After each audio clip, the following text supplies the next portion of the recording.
ብስሚላህ አልሐምዱሊላህ ወሰላቱ ወሰላሙ አላ ረሱሊላህ ሰለላሁ ዐለይሂ ወሰለም። የአጣኡላህ ጥበባት ሂከም አጣኢያ የተባለው ኪታብ የአማርኛ ትርጉም ነው። የመጀመሪያ ያለው እንግዲህ ተርጓሚ ማስታወሻ ነው። ኢንሻአላህ ራሳችሁም ማየት ትችላላችሁ። በጣም ቆንጆ ኪታብ ነው። ኢብኑ አጣኢላህ ኪታብ ለሁሉም ሙሪድ ለጀማሪም መጨረሻ ለደረሰም ለሁሉም የሚያስፈልገው ኪታብ ነው።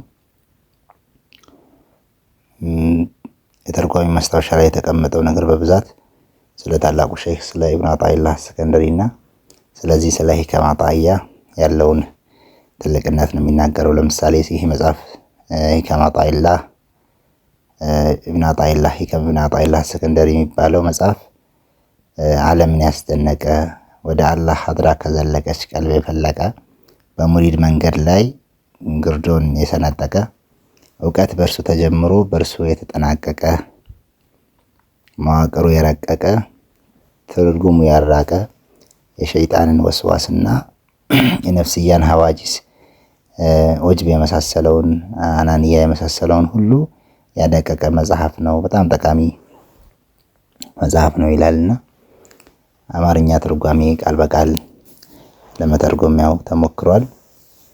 አረብኛውን ከነሸርሁ ማየትን አትዘንጉ ማለት ነው። በጣም ጠቃሚ ኪታብ ነው ወላሂ ላዚም ለቀልብ የቀልብን ግርዶ እንዲሁም ደግሞ አላህን ከመዘከር የሚያግድ አግያርን ከቀልብ ላይ የሚገሸልጥ የሆነ ኪታብ ነው።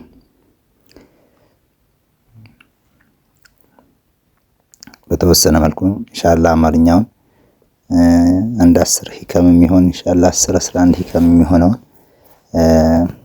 ትንሽ ላይ ማብራራት እሞክራለሁ ኢንሻአላህ። አላህ ተውፊቁን ይስጠን፣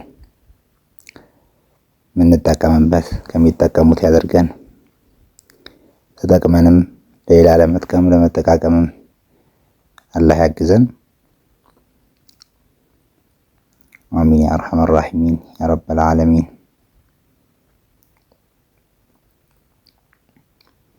እንግዲህ ሂከም አጣኡላህ ሂከም አጣኢያ በመባል የሚታወቀው የታላቁ ሼህ ኢብኑ አጣኢላህ ሰከንደሪ መጽሐፍ የአማርኛ ትርጓሜ ነው ይሄ ማለት ነው።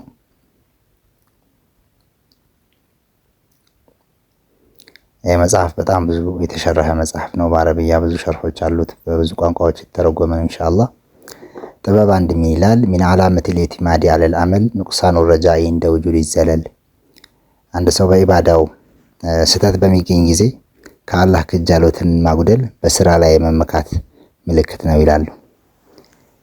አንድ ሰው ስህተት በሚፈጽም ጊዜ በአላህ እዝነት ላይ ያለውን ክጃሎት የሚቀንስ ከሆነ ወይም ተስፋ የሚቆርጥ ከሆነ ይህ ሰው በስራው የሚተማመን የአላህን እዝነት የሚያገኘው በስራው ብቻ እንደሆነ የሚያስብ ለመሆኑ ጠቋሚ ነው ይላሉ። እንግዲህ ስራ ከአላህ እዝነት የሚያቀርብ ነው። ስራን ማጉደል፣ ኢባዳን ማጉደል፣ አውራድን ማጉደል ደግሞ ከስራ ከአላህ የሚያርቅ ነገር ነው። ግን ወደ አላህ መንገድ የገባ ሰው መልካም ስራ ማብዛት አለበት፣ አውራዶቹን መጠንከር አለበት።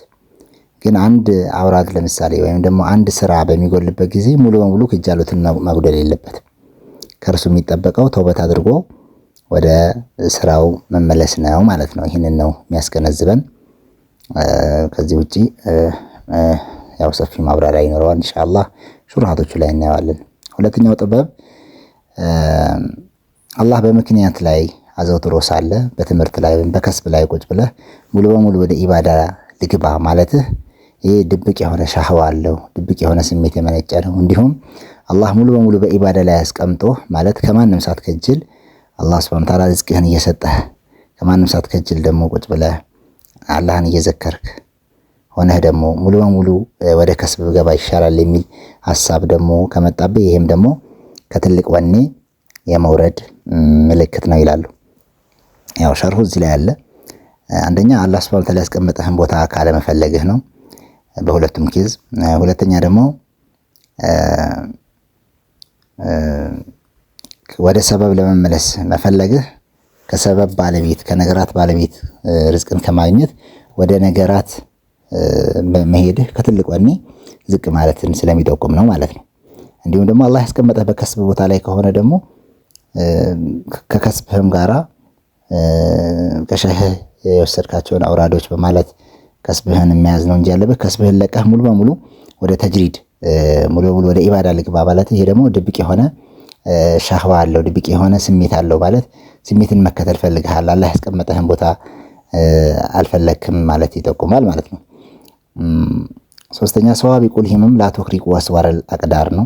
ፈጣን ወኔዎች የአላህን የቀዳ ቀደር ውሳኔ አጥሩን አይጥሱትም፣ እንኳን ሊቀይሩት አጥሩ ጋር አይደርሱም ነው የሚለው። አላህ ለአንተ የወሰነልህ የርዝቅህ ጉዳይ የተወሰነልህ ነው። ሳሂሮች ቢሆኑ ማንም ሐሲድ ቢሆን ማንም ሊነካው አይችልም። ስለዚህ በአላህ ተመካ፣ ርዝቅህ ጉዳይ ከአላህ ዘንዳ ተወስኖልሃል ነው።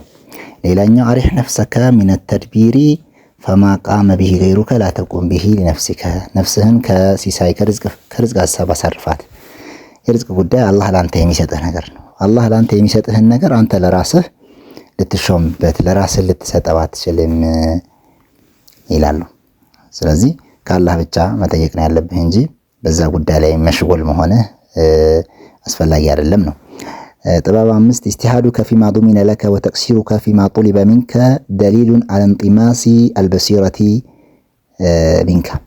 አላህ ሱብሓነሁ ወተዓላ ዘንድ ዋስ የተሆነልህ የርዝቅህ ጉዳይ ላይ መታገልህ እና እንድትታገል የተጠየቅከው ደግሞ በአውራድህ ላይ በኢባዳህ ላይ ደግሞ ማጉደልህ ይህ የልብህ አይን የመታወሩ ምልክት ነው። ብልጥነትህ ሳይሆን በየልብህ አይን የታወሮ ነው ይላሉ። ሱብሓነላህ። ጥበብ 6 ላ የኩኑ ተአኹሩ አመዲል አጣኢ መዓል ኢልሓሂ ፊ ዱዓኢ ሙጂበን ሊያእሲከ ፈሁወ ضሚነ ለከ ልኢጃበተ ፊማ የኽታሩሁ ለከ ላ ፊማ ተኽታሩሁ ሊነፍሲከ ወፊል ወቅት ለዚ ዩሪዱ ላ ፊ ወቅት ለዚ ቱሪድ።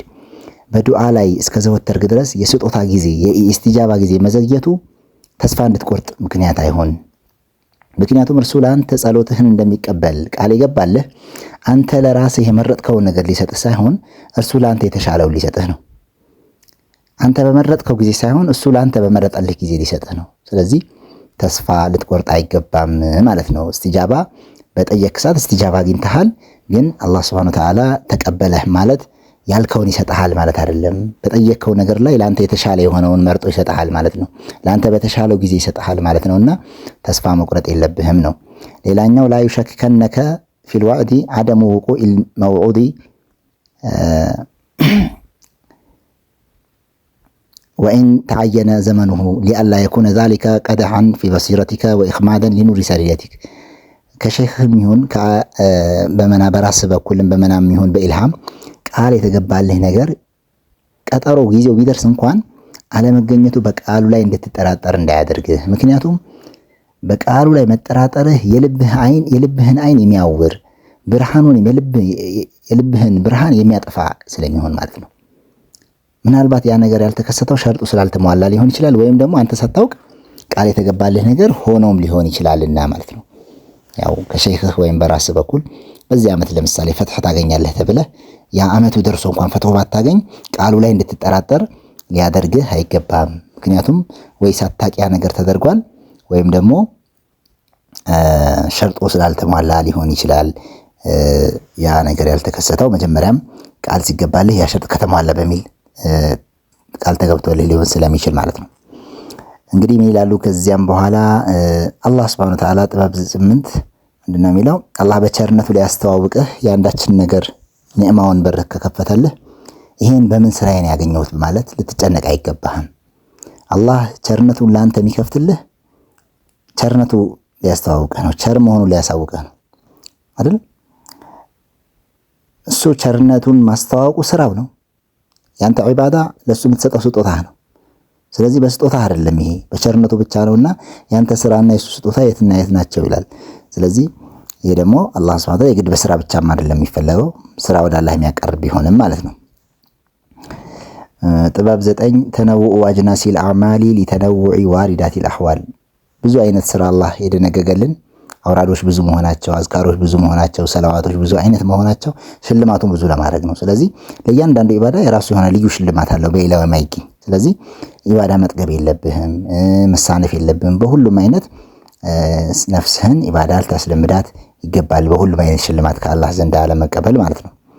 እንዲሁም አልአማሉ ሱወሩን ቃኢማ ወአርዋሁሃ ውጁዱ ሲሪል ኢኽላስ ፊሃ። ስራዎች፣ ኢባዳዎች፣ ቂራአቶች፣ አውራዶች፣ ዚክሮች እነዚህ ሁሉ ምስል ናቸው። ከአንሁ አሻንጉሊት ናቸው። ሩህ የሚኖራቸው ኢኽላስ ሲኖራቸው ነው የሚሉት። ለአላህ ተብለው ሲሰሩ ነው። አላህ ኢኽላሱን ይስጠን። ሌላኛው ጥበብ 19 ኢድፈን ውጁደከ ፊ አርዲል ሁሙል ፈማ ነበተ ሚማ ለም ዩድፈን ላ የቲሙ ነታጅሁ። በመረሳት መሬት ውስጥ ታዋቂነትን ባለመፈለግ መኖርህን ቅበረው። ወደ ውስጥ ሳይቀበር የበቀለ ነገር ለማፍራት አይደርስም።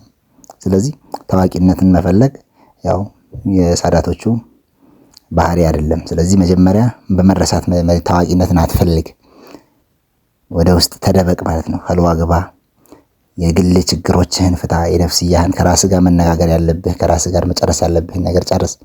ወደ ውስጥ ተደብቀህ ከበቀልክ በኋላ ነው ከዛ በኋላ ለማፍራትም ለምርት የምትደርሰው ማለታቸው ነው።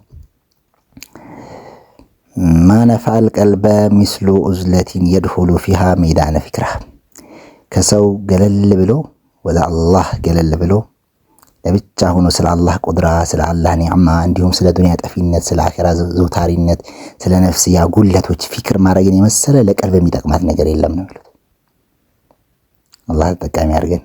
እንዲሁም ከዚህ በኋላ የሚላሉ የፍጡር ምስል የተቀረጸበት ልብ እንዴት በኑር ያንጸባርቃል። ቀልቡ ላይ የኸልቅ ጣዖት ያለበት ልብ እንዴት በኑር ያንጸባርቃል። በስሜታዊ ፍላጎቶቹ በፊቱ የተደፋ ሰው እንዴት ወደ አላህ ውዴታ ይጓዛል። በገፍላ ርክሰት ጀናባ ያልጠራ ሰው የአላህ ሐድራ እንዴት ሊገባ ይችላል? ከስተቶቹ ንስሐ ያልገባ ሰውስ እንዴት ጥቃቅን ምስጢራት አስራርን ሊረዳ ይችላል ይላሉ። ወላሂ በጣም ጣፋጭ የሆነ ወላሂ ሲር የያዘ ሂካም ነው፣ ጥበባት ነው ያሉበት። ሁሉን መጠቀም አሁን እዚህ ጋር እያንዳንዱን ብናየው ወላሂ በጣም ነው የሚጣፍጠው። አዲስ የሆነ ለቀልብ ኑር የሚያበሩ ናቸው። ይህን ኪታብ አደራ ብያለሁኝ። አማርኛውንም ማየት ማድረግ ጥሩ ነው። ወከዛሊክ ደግሞ አረብያውንም ከነሸርሁ ብታዩት በጣም ጠቃሚ የሆነ ኪታብ ነው። ሀታ በረመዳን እንኳን ኸልዋ የገባ ሰው እንኳን እነዚህን ኪታቦች አጥብቆ ሊይዝ፣ እነዚህን ኪታቦች መተው የለበትም ማለት ነው። ጥበብ 14 ላይ የሚላሉ ዩኒቨርሱ ፍጡራን በጠቅላላ ጨለማ ናቸው፣ ብርሃን ያደረጋቸው የአላህ መኖር ነው። ስለዚህ ፍጡራን የተመለከተ ሰው በውስጣቸው ወይም ከነሱ ዘንድ ወይም ከፊታቸው ከነሱ ቀድሞ ወይም ከጀርባቸው አስተናባሪያቸውን ያላየ በቀልብ አይኑ አላህን ካላየ አላህን ካላወቀበት የብርሃን መኖር የልቡን አይን አድክሞታል ማለት ነው። ብርሃኑ በደንብ መብራቱ ልቡን ያጨልሞታል ማለት ነው። የፍጡር ደመና የእውቀትን ፀሐይ ጋርዶታል ማለት ነው። ፍጡር ደግሞ እንደ ደመና ነው። ሐቂቃ ውጁድ የሌለው ነገር ሆኖ የእውቀትን ሐቂቃ የሆነውን እውቀትን አላህን ጋርዶታል። ሚን አሸዲ ዙሁሪ ልከፋኡ እንደሚሉት ነው። በጣም ግልጽ ሲሆን ይደበቃል እንደሚባለው ወላሂ በጣም ወደ አላህ የሚያቀርብ የሆነ ኪታብ ነው። እኔ ወድጄው ምንም አሁንም ወድጄው ማልጨርሰው ኪታብ ነው። እንጠቀምበት ያርገን አላህ። ሀዛ ወሰለላሁ አላ አሽረፊል አንቢያ ወልሙርሰሊን። ያው እስከ መጨረሻ ድረስ ቪዲዮ እያሳየን ነው። ቆንጆ ኪታብ ነው። ፒዲኤፉን በሁላችሁም እጅ ያለ ይመስለኛል። እንጠቀምበት አላህ ያርገን። هذا وصلى الله وسلم على أشرف الأنبياء والمرسلين وعلى آله الطيبين وصحبه الأكرمين.